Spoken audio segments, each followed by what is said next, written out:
Hi friends, അസ്സലാമലൈക്കും. ഇന്ന് നമ്മൾ തയ്യാറാക്കുന്നത് ഇറച്ചിപ്പിടിയാണ്. പല നാട്ടിലും ഇത് പല പേരിലാണ് അറിയപ്പെടുന്നത്. നമ്മുടെ വീട്ടിൽ എപ്പോഴും കാണുന്ന കുറഞ്ഞ ഇൻഗ്രീഡിയൻസ് വെച്ച് വളരെ സിമ്പിളായി തയ്യാറാക്കാൻ പറ്റിയ ഒരു ടേസ്റ്റിയായ ഐറ്റമാണിത്. അപ്പം നമുക്ക് വീഡിയോയിലേക്ക് പോകാം. ഇതിനായി നമുക്ക് ഒരു ചതവ് തയ്യാറാക്കാം. അപ്പം വെളുത്തുള്ളി, ചുവന്നുള്ളി, ചെറിയൊരു കഷ്ണം ഇഞ്ചിയും കൂടെ എടുത്തിട്ടുണ്ട്. ഇതൊന്ന് ചതച്ച് വരാം. ആദ്യം നമുക്ക് 250 ഗ്രാം ബീഫ് നല്ലപോലെ കഴുകി വൃത്തിയാക്കി ഒരു കുക്കറിലേക്ക് ഇട്ട് കൊടുക്കാം. എന്നിട്ട് അതിലേക്ക് ഒരു തക്കാളി അരിഞ്ഞതും കൂടെ ചേർത്ത് കൊടുക്കാം. കൂടെ തന്നെ നമ്മൾ നേരത്തെ മാറ്റി വെച്ച വെളുത്തുള്ളി, ഇഞ്ചി, ചെറിയുള്ളി പേസ്റ്റ് ചേർത്ത് കൊടുക്കാം. ഇനി നമുക്കിതിലേക്ക് ഒരു 1/4 ടീസ്പൂൺ മഞ്ഞൾപ്പൊടി ചേർത്ത് കൊടുക്കാം, 1 ടീസ്പൂൺ മല്ലിപ്പൊടി, 3/4 ടീസ്പൂൺ മുളക് പൊടി എരിവിന് ആവശ്യത്തിന് ചേർത്ത് കൊടുക്കാം. ഒരു 1/4 ടീസ്പൂണ് ഉപ്പും ചേർത്ത് കൊടുത്തിട്ടുണ്ട്. ഇനി നമുക്കൊരു പിഞ്ച് വലിയ ജീരകവും കൂടെ പൊടി ചേർത്ത് കൊടുത്ത് ഒരല്പം വെള്ളം ഒഴിച്ച് നല്ല പോലെ ഒന്ന് യോജിപ്പിച്ചെടുക്കാം. ഇനി നമുക്കിതിലേക്ക് വേവിക്കാൻ ആവശ്യമുള്ള വെള്ളം ഒഴിച്ച് കൊടുത്ത് കുക്കർ അടച്ച് വെച്ച് വേവിച്ചെടുക്കാം.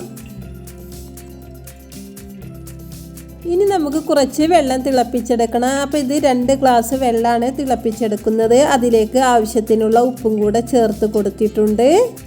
ഇനി നമുക്കിതിലേക്ക് അരിപ്പൊടിയാണ് ചേർത്ത് കൊടുത്തത്. അപ്പോൾ ഇത് ഇടിയപ്പത്തിനും പത്തിരിക്കൊക്കെ നമ്മൾ സാധാരണ എടുക്കുന്ന പൊടി തന്നെയാണ്. അത് നല്ല പോലെ ഒന്ന് വാട്ടിയെടുക്കാം. അപ്പം നല്ലപോലെ വാട്ടിയെടുത്ത ശേഷം നമുക്കിതൊന്ന് ചൂടാറാൻ വേണ്ടി ഒരു പാത്രത്തിലേക്ക് ഇട്ട് കൊടുത്ത് നല്ല പോലെ സോഫ്റ്റ് ആകുന്നത് വരെ ഒന്ന് കുഴച്ചെടുക്കണം.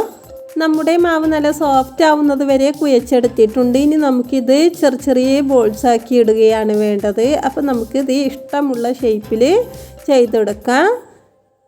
അപ്പോൾ ദാ ഇതുപോലെ പരത്തിയോ അല്ലെങ്കിൽ ഈ ഷേപ്പിലൊക്കെ നമുക്ക് ഇഷ്ടമുള്ള ഷേപ്പിലാക്കിയെടുക്കാം.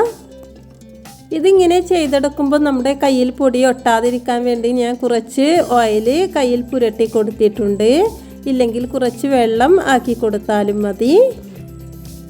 നമ്മളിത് ചെയ്തെടുത്തിട്ടുള്ളത് ഈ ഒരു ഷേപ്പിലാണ്. അപ്പം നിങ്ങൾക്ക് ഇഷ്ടമുള്ള ഷേപ്പിൽ ചെയ്തെടുക്കാം.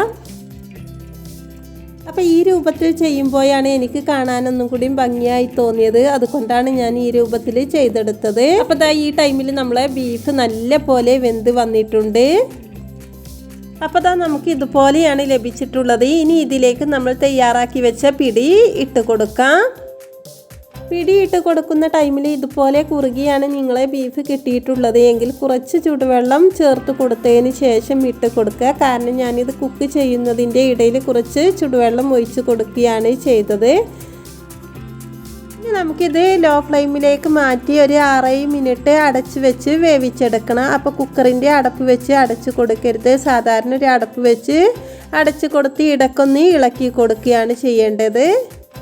ഇനി നമുക്കിതൊന്ന് വറവിട്ടെടുക്കാം. അപ്പോൾ അതിന് ഉള്ളിയൊന്നും ഉപയോഗിക്കുന്നില്ല. കറാമ്പൂവും കറുവപ്പട്ടിയും 2 ഗ്രാമ്പും കൂടെ ചേർത്താണ് വറവിട്ടെടുക്കുന്നത്. ഇനി നമുക്കിതിലേക്ക് 2-3 അല്ലി കറിവേപ്പിലയും കൂടെ ചേർത്ത് കൊടുക്കാം. അപ്പോൾ കറിവേപ്പില കുറച്ച് കൂടുതൽ എടുക്കാൻ ശ്രദ്ധിക്കുക. ഇനി നമുക്ക് ഇതിലേക്ക് ഒഴിച്ച് കൊടുക്കാം.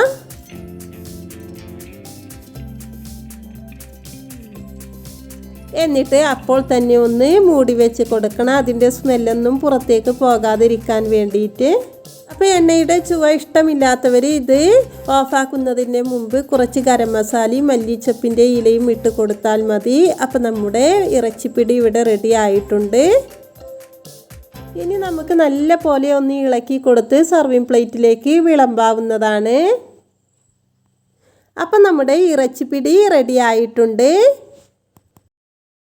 ബ്രേക്ക്ഫാസ്റ്റിനും ലഞ്ചിനും ഈവനിങ്ങിനും ഒക്കെ കഴിക്കാൻ പറ്റിയ നല്ല അടിപൊളി ഐറ്റമാണ്.